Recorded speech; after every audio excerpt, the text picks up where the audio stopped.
दोस्तों आज हम कुछ नया विषय, कुछ नई चीज़ आपके लिए लेके आए हैं। आज हम किसी भी एक टॉपिक पे बात नहीं करेंगे, बल्कि हम आज बात करेंगे कुछ जनरल रेमेडीज। जैसे कि इंसान की ज़िंदगी में कुछ ना कुछ प्रॉब्लम्स रहती ही है।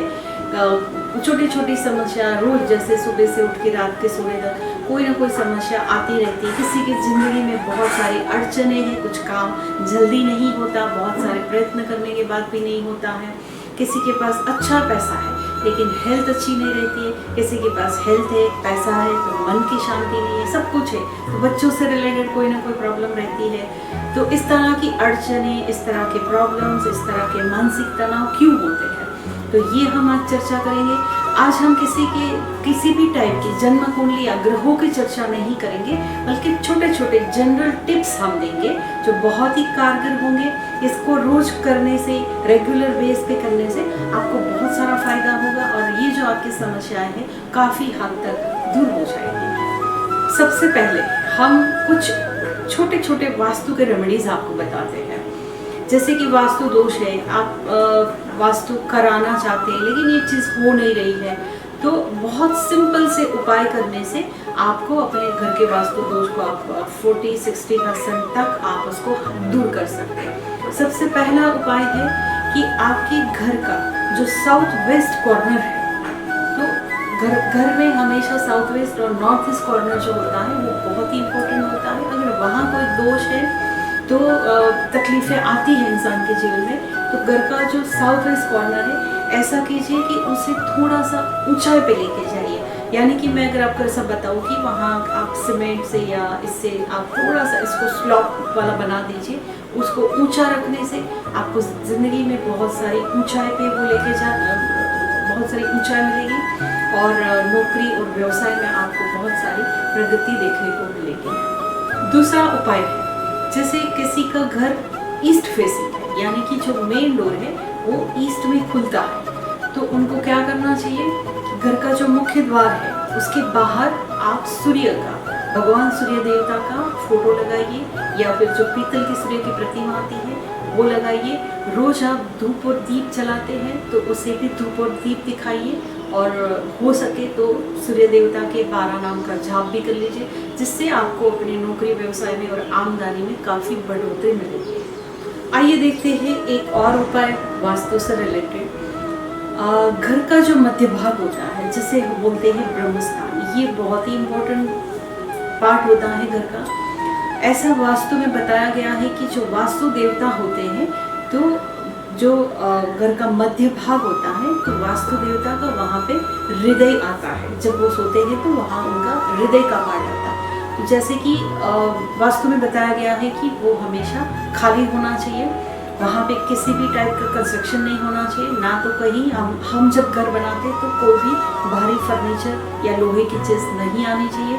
पहले के ज़माने में तो ऐसा था कि जो बंगलों थे या घर थे तो वहाँ पे वो पूरा ब्रह्मस्थान को खाली रखा जाता था, उसके ऊपर छत भी नहीं होती थी, वो भी खाली था, ताकि सूर्य की जो किरणें हैं वो वहाँ पे पड़े और घर में ऊर्जा और बहुत ही पॉजिटिव एनर्जी हमेशा मिलती रहे। लेकिन आजकल ये शक्य नहीं है, तो हमें ऐसा करना चाहिए कि जो ब्रह्मस्थान है उसे जितना हो सके खाली रखिए, हल्का रखिए, साफ सुथरा रखिए और अगर शक्य है तो वहाँ पे एक बहुत ही बड़ा जैसे शैंडेलियर होता है वाइट लाइट वाला, वो वहाँ पे अपने घर में ज़रूर लगाइए, जिससे कि आपके घर में हमेशा पॉजिटिव एनर्जी घूमती रहे। आइए देखते हैं और एक उपाय जो कि है दर्पण से रिलेटेड। जैसे कि ऐसा माना जाता है कि बहुत ज़्यादा कहीं भी दर्पण बहुत ज़्यादा घर में नहीं लगाने चाहिए। गलत दिशा में लगाए गए दर्पण आपको बहुत सारी मानसिक और शारीरिक परेशानियां दे सकता है। जितना हो सके आप घर में एक ही दर्पण लगाइए और घर के मुख्य द्वार जो होते उसके आसपास या उसके सामने, जब तक कि वो साउथ वेस्ट का या साउथ का दरवाज़ा नहीं है तो कोई दर्पण नहीं लगाइए, जिससे आपके कर्ज बढ़ सकते हैं, आपकी मानसिक परेशानियां बढ़ सकती हैं। तो घर में ये एक चीज़ का खास ख्याल रखिए। आजकल इंटीरियर डिज़ाइनिंग के नाम पे बहुत सारे अलग अलग टाइप के या बहुत सारे प्रतिबिंब जिसमें दिखते हैं, इस तरह के मिरर्स लोग लगा लेते हैं, लेकिन ये अल्टीमेटली आपको नुकसानदायी होता है। और एक उपाय हम आपको बताते हैं, अगर आपके घर में अगर जो रसोई घर है वो अगर नॉर्थ ईस्ट कॉर्नर में है तो ये दोष होता है। रसोई घर हमेशा साउथ ईस्ट यानी कि अग्नि कोने में होना चाहिए, लेकिन अगर नॉर्थ ईस्ट में है यानी कि ईशान कॉर्नर में है तो आप जो गैस का चूल्हा है उसे हमेशा आप जितना हो सके आप ईशान साउथ ईस्ट की तरफ रखिए, और एक बहुत ही बड़ा जल का ऐसा कुंभ भर के आप नॉर्थ ईस्ट जहाँ भी आपका घर में अच्छा सा नॉर्थ ईस्ट कॉर्नर मिल रहा है वहाँ रखिए, जिससे आपका जो पैसे की इनकम है ये हमेशा बढ़ती रहेगी और बहुत सारा प्रोग्रेस आपको उस घर में देखने को मिलेगा। और एक बहुत ही दिलचस्प उपाय बताते हैं। लगभग सभी को चाहिए होता है कि उनके पास अच्छा पैसा हो, आमदनी काफ़ी अच्छी हो ताकि वो अच्छे से लाइफ जी सके। एक अच्छा उपाय बताते हैं, लक्ष्मी जी की ऐसी फोटो या मूर्ति लाइए जैसे वो बैठे हुए, जैसे बोलते हैं ना बैठी हुई लक्ष्मी। बैठी हुई लक्ष्मी को बोलते हैं स्थिर लक्ष्मी। तो कमल पर बैठी है ऐसी लक्ष्मी की फोटो या मूर्ति आप अपने जो नॉर्थ वॉल है, जैसे बोलते हैं कि उत्तर की दिशा है, आप वहाँ पे लगाइए। रोज उसकी पूजा कीजिए जिससे कि आपका धन का आगमन बहुत ही आसानी से होता रहे, आसानी से आपके पास पैसे आते रहे। और एक चीज़ हम आपको बताते हैं कि यही वॉल पे अगर आप जैसे कि बहुत सारे तोते बैठे हैं या खुश मिजाज में है, इस तरह की भी तस्वीर आप लगा सकते हैं, जिससे कि आपके बच्चे हैं जो पढ़ रहे हैं वो पढ़ने में बहुत ही होशियार रहेंगे, उनकी बुद्धिमत्ता खिली हुई रहेगी। इस तरह के छोटे छोटे उपाय करने से आपको काफ़ी हद तक फायदा होगा। और एक उपाय बताते हैं, घर का जो मुखिया है यानी कि जो ब्रेड अर्नर पर्सन है वो अगर रोज शिव जी के जाप यानी कि इनको जो भी आपको ठीक लगे, आप ओम नमः शिवाय, ओम सदाशिव सांभवी नमः या शिव जी की जो भी उपासना या स्तुति है रोज करें, चंद्र के जाप करें, तो पूरे घर में शांति बनी रहेगी, घर में सब लोगों की हेल्थ भी अच्छी रहेगी, घर में आपस में सब मिलजुल कर रहेंगे। तो ये भी एक ऐसा उपाय है जिससे कि आपको घर में बहुत सुख शांति का अनुभव होगा। हम हमेशा देखते हैं ज्योतिष में कि जब शनि की दशा होती है या शनि की 7.5 चलती है या ढैया चलती है तो इंसान बहुत ज़्यादा परेशान हो जाता है, हर तरफ से मुश्किलों के टकराव में आ जाता है। तो इसके लिए एक बहुत ही अच्छा छोटा सा उपाय है, आप अपने घर की जो वेस्ट वॉल होती है यानी कि जो शनिदेव की दिशा है पश्चिम दिशा, वहाँ पे शनि का यंत्र जिसको सिद्ध और पूजा करके आप वहाँ लगा दीजिए, जिससे अगर ढैया चल रही है, शनि की दशा चल रही है या 7.5 चल रही है तो आपको बहुत राहत मिलेगी। शनि के जितने सारे कष्ट हैं उसमें से आपको मुक्ति मिलेगी।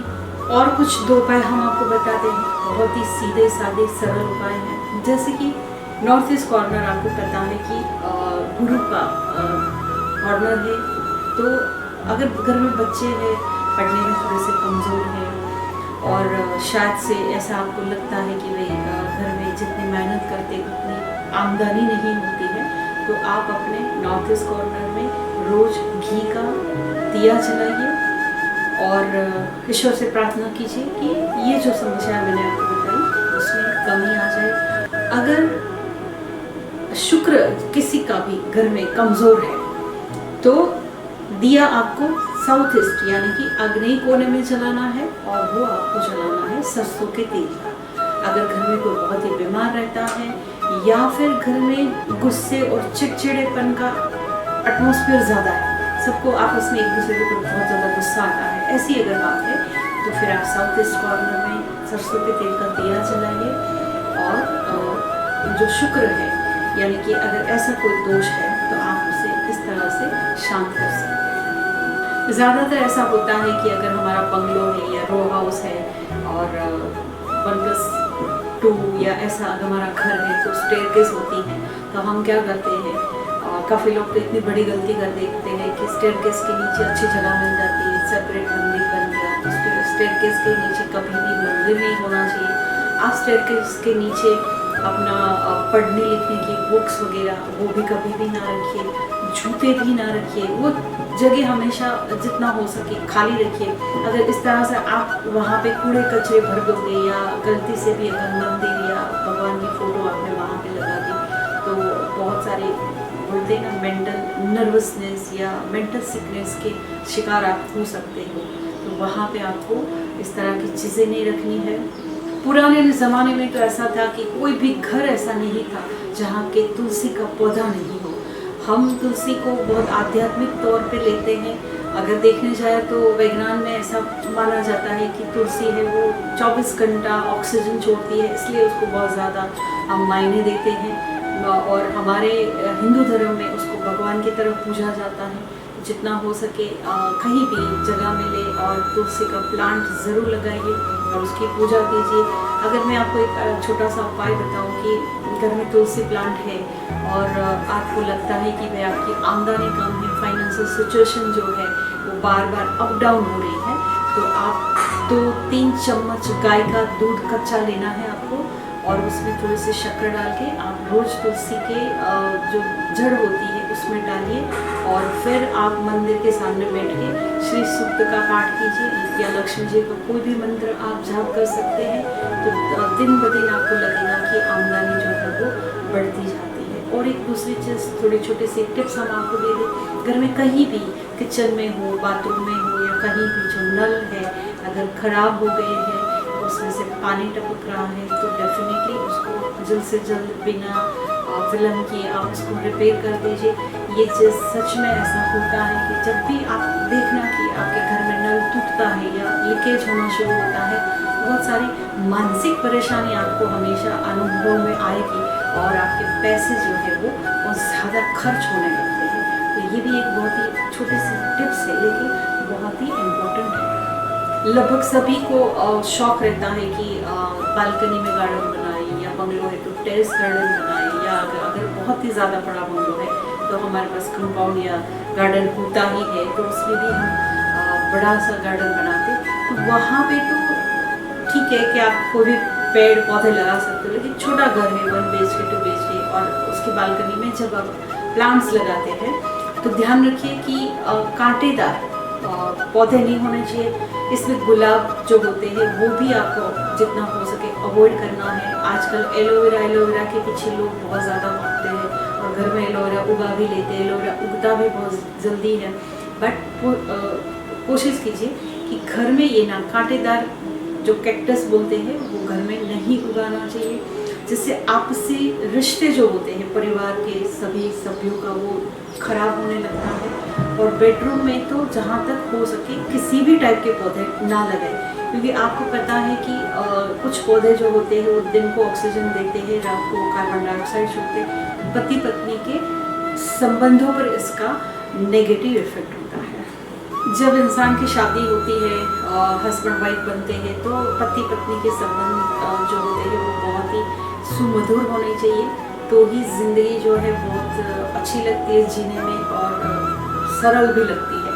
अगर हस्बैंड वाइफ के बीच में अगर झगड़े होते हैं तो ज़िंदगी नर्क हो जाती है और कभी कभी इस तरह की समस्याओं में बात बहुत आगे बढ़ जाती है और बात तलाक तक पहुंच जाती है। क्योंकि हम ऐसी गलती कर लेते हैं कि घर में डेकोरेशन के नाम पे कुछ गलत वास्तु का हमने उपयोग कर लिया या कुछ चीज़ें ऐसी कर ली, तो हमें पता नहीं होता है कि ये क्यों हो रहा है, लेकिन गलत वास्तु की वजह से इस तरह की चीज़ें होती हैं। जैसे कि मैं आपको बताऊं कि हस्बैंड वाइफ जिस बेड पे सो रहे हैं उसके एग्जैक्ट सामने अगर दर्पण है, मिरर है, और जैसे ही उठते हैं और उसका प्रतिबिंब तुरंत सामने दिखता है, तो हस्बैंड वाइफ के रिश्ते जो होते हैं धीरे धीरे खराब होने लगते हैं, दोनों के बीच में बहुत तकरार बढ़ जाता है। जहाँ तक हो सके बिल्कुल बिस्तर के सामने मिरर होना आप इसको अवॉइड कीजिए, या अगर है और उसका कोई और प्रोविज़न नहीं है तो उसको रात को सोने के टाइम पे उसको पर्दा डाल के ढक दीजिए। घर में किसी को भी बीम जो होता है, बीम के नीचे सोना अवॉइड करना चाहिए। इस तरह से सोने से जो इंसान वहाँ नीचे सोएगा, जिसका बिस्तर बीम के नीचे लगेगा, वो हमेशा बीमार रहेगा, या कभी ऐसा भी होता है कि बहुत ही गंभीर बीमारी का वो शिकार हो जाता है। तो बीम के नीचे सोना अवॉइड करना चाहिए। आप चाहिए तो वहाँ और कुछ चीज़ें रख सकते हैं, लेकिन अपना बिस्तर कभी भी वहाँ मत लगाइए। दूसरी चीज़ एक है कि हम अभी बहुत ही मॉडर्न ज़माने में हमारा सब अटैच बाथरूम होता है, मास्टर बेडरूम होता है और बेडरूम के अंदर ही टॉयलेट बाथरूम होता है। ये काफ़ी नेगेटिव ऊर्जा देता है, लेकिन फिलहाल हमारे पास इसका कोई दूसरा उपाय नहीं है। तो ज़्यादातर वही जो है घर में बेडरूम में ही बाथरूम टॉयलेट होता है।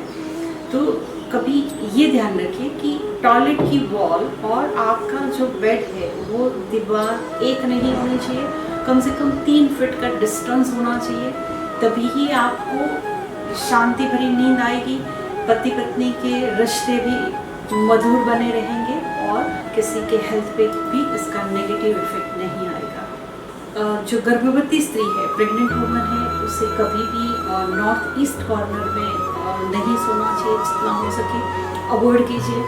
इससे अबॉर्शन के चांसेस बहुत ही बढ़ जाते हैं। दूसरी चीज़, आजकल घर हमारे मुंबई में बहुत ही छोटे छोटे हैं, तो हम क्या करते हैं, बॉक्स पलंग का यूज़ करते हैं, स्टोरेज वाला पलंग, डबल बेड पलंग है, उसके अंदर बहुत सारा स्पेस होता है घर में जगह बचाने के लिए, और उसमें कपड़े या आपके एक्स्ट्रा बेडशीट्स या रजाई वगैरह रखो तब तक तो ठीक है। लेकिन हम क्या करते हैं, उसमें दुनिया भर की चीज़ें रख देते हैं, लोहे की चीज़ें भी उसमें, बर्तन भी उसमें, कभी कभी लोग उसमें अपने जूते भी रख देते हैं। तो ये बहुत ही ख़राब चीज़ है। अगर कोई लड़का या लड़की सो रहे हैं जिसकी शादी नहीं हुई है, तो इस तरह के बिस्तर पे सोने से उनकी शादी में विलम्ब होता ही जाएगा। तो हो सके तो ये सारी चीज़ें अवॉइड कीजिए। दूसरी चीज़ कि कोई भी इंसान इस तरह के बिस्तर में सोता है जिसके स्टोरेज में बहुत सारा कूड़ा कचरा जो भी आया सब भर दिया है, तो उनको ब्रेन या हार्ट से रिलेटेड प्रॉब्लम होती है। कभी कभी हार्ट स्ट्रोक या ब्रेन स्ट्रोक भी आ सकता है। अब हमने बड़ों की तो बात कर ली, घर के जो मुखिया हैं उनके लिए क्या है, बेडरूम में हस्बैंड वाइफ के लिए क्या है। अब कुछ बात कर लेते हैं बच्चों से रिलेटेड। बच्चे यानी कि जो बच्चे पढ़ते हैं, आज तो पता है आपको कि 3 साल का बच्चा भी स्कूल में जाने लगा है, तो तब से लेके जो बच्चे डॉक्टर इंजीनियर बनते हैं उन सभी के लिए रेमेडीज लागू होती है। अगर आपके घर में बच्चों के लिए अलग सा स्टडी रूम है, तो आप स्टडी रूम के जो दीवार है उसको ग्रीन या येलो कलर ही पेंट करवाइए। किसी भी टाइप के वाइल्ड एनिमल्स का पिक्चर नहीं लगाना है, या इस तरह की कोई टाइल्स वगैरह आपको नहीं लगानी है। पर्दे भी हो सके जहाँ तक येलो और ग्रीन ही रखिए। आपको पता है कि येलो कलर जो है वो गुरु का कलर है और ग्रीन जो है वो मर्क्यूरी का कलर है, और यही 2 प्लैनेट्स जो है वो हमारे विद्या के लिए हमारे ज़िंदगी में बहुत मेन रोल प्ले करता है। दूसरी चीज़ है, जैसे कि आप बच्चा जब आप उनको पढ़ने के लिए बिठाते हैं, छोटा बच्चा है, तो आप उनको ये आदत डालिए कि जब वो पढ़ने के लिए बैठे तो सबसे पहले अपना हाथ मुंह धो के बैठे, और उसको सिखाइए ऐसा कि 5 बार एकदम डीप ब्रीथ ले, जो नाभि तक जाना चाहिए, जिससे बच्चा पहले तो मन से शांत हो जाए, तभी ही वो जो कुछ पढ़ेगा तो वो ग्रास्प करेगा, उसके मेमोरी तक जाएगा। दूसरी चीज़ है, उसे सरस्वती मंत्र का पाठ करना सिखाइए रेगुलर बेस पे, जिससे कि उसकी बुद्धिमत्ता जो है वो कुशाग्र हो जाए। बच्चे का जो स्टडी टेबल रहता है, आप ऐसा कर सकते हैं, या बाहर से प्रिंट भी करवा सकते हैं, घर में भी आप वो कर सकते हैं सफ़ेद पेपर पे, या अगर टेबल इस तरह का है तो आप उसके ऊपर जैसे एक सर्कल आपको बनाना है इस तरह का, जो हम आपको स्क्रीन पे भी दिखाएंगे, तो उसे 1-2 मिनट के लिए देखने के लिए बच्चे को बताइए, ताकि इससे ना कंसंट्रेशन पावर बढ़ता है, और जो भी बच्चा पढ़ेगा उसमें उसका ध्यान बराबर रहेगा और वो याद रख पाएगा।